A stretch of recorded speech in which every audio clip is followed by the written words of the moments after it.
रूप नारायण मेहता जी से हम कुछ बातचीत करेंगे कि आगामी चुनाव को लेकर के कैसी तैयारियां चल रही है, क्योंकि विपक्ष जो है वो डायरेक्टली लगातार हमलावर हो रहे हैं कि इस बार जो है सरकार वो बदलेगी। तो सर, ऐसे में आपको क्या लगता है कि क्या इस बार जो चुनाव होगा, चुनाव के बाद जो परिणाम होगा उसके बाद क्या सरकार बदलने वाली है या सरकार जो है वही रहेगी? देखिए, सपना किसी को देखने के लिए कोई रोक सकता है क्या? ऐसा ही विपक्ष सपना देख रहा है कि हम सरकार बनाएंगे। अपनी विपक्ष की भी उपलब्धि होती है, अपना उपलब्धि तो बताए कि वो क्या किया है। कि माननीय लालू यादव जी से पहले कर्पूरी ठाकुर ने दलितों और पिछड़ों का आवाज़ दिया था। उसके पहले दारोगा प्रसाद राय ने दलितों और पिछड़ों का राय दिया था। तो लालू यादव का अपना एक भी बात बताइए कि लालू यादव ने एक को लोगों को भी आरक्षण दिया है क्या? कि वो पिछड़ों की बात करते हैं, दलितों की बात करते हैं। वो कहिए कि जंगल राज की बात करिए। वो आज तक अगर बिहार को कुछ दिए हैं तो उनके शासनकाल में लूट, डकैती, हत्या, अपहरण, यही उन्होंने लोगों को दिया था। और उसी का परिणाम है कि आज तक वो 20 वर्षों से सत्ता से बाहर है। महिला लेकिन मुख्य इस बार उनकी पूरी तैयारी है। देखिए, मैंने पहले ही कहा कि ख्वाब देखना कोई रोक सकता है क्या? कि जनता, बिहार की जनता बहुत ही सजग है। और जो एनडीए सरकार ने काम किया है, जो एनडीए सरकार ने जो योजनाएं दी है, एनडीए सरकार से जो लोगों को फ़ायदा हुआ है, आदरणीय प्रधानमंत्री नरेंद्र मोदी जी की नेतृत्व में, बिहार एनडीए नीतीश कुमार जी के नेतृत्व में जो लोगों की जो सरकार की सुविधा मिलनी चाहिए, वो हर उस काम को एनडीए सरकार ने करने का प्रयास किया है। जिसमें सबसे अभी का महत्वपूर्ण है कि उन्होंने उन बूढ़ी माताओं को, उन विधवा बहनों को, उन बुजुर्ग अपने गार्जियन को हंसी चेहरे पर आज मुस्कान ला दिया है। उन्होंने 400 के बदले 1100 रुपया उनको वृद्धा पेंशन का बढ़ोतरी की है, जिससे वे आज थी पटना। जब भी हम लोग तो एक छोटा सा प्रतिनिधि रहे हैं। लोग के बीच में जब हम लोग जाते थे तो हमेशा लोगों का ये शिकायत रहता था कि ये बिजली का बहुत ही बिल आता है।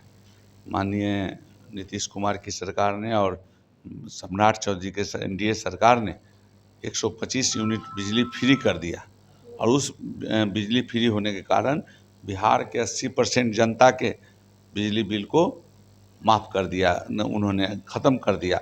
तो ऐसे सरकार जो लाभकारी योजनाएं चलाती है, प्रधानमंत्री अन्न योजना चलती है, 80 करोड़ लोगों को उस योजना से लाभ है। पहले हमेशा आप जब सुनते होंगे कि भूख से लोगों का मौत हो गया, इंसानियत के लिए बहुत शर्म की बात थी।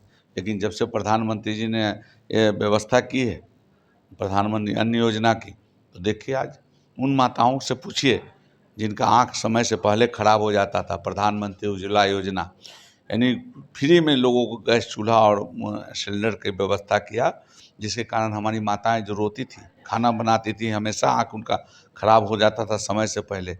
आज उस उज्ज्वला योजना के तहत उनको कितना फ़ायदा हुआ, उनसे पूछिए, उन गरीब लोगों से। जो आयुष्मान भारत योजना जो प्रधानमंत्री ने चलाया, और जिसके पास पैसा रहे न रहे, उनको 5,000 पर परिवार के व्यक्ति, हर एक व्यक्ति को 5-5 लाख का इंश्योरेंस, कि उनको 5 लाख रुपया तक वो अपने इलाज करा सकें। और बड़े से बड़े हॉस्पिटल में, पहले गरीब कभी बड़े हॉस्पिटल की ओर मुंह भी नहीं ताकता था, आज बड़े से बड़े हॉस्पिटल में अच्छे से अच्छे डॉक्टर से लोगों का इलाज हो रहा है। और वो प्रधानमंत्री को और एनडीए सरकारी सरकार व्यवस्था हॉस्पिटल की जो है वो क्यों नहीं सुधर रही है? आज क्यों लोगों को बड़े अस्पताल में या फिर प्राइवेट अस्पताल में जाना पड़ रहा है? देखिए, स्वास्थ्य व्यवस्था में लगातार सुधार होते रहे हैं।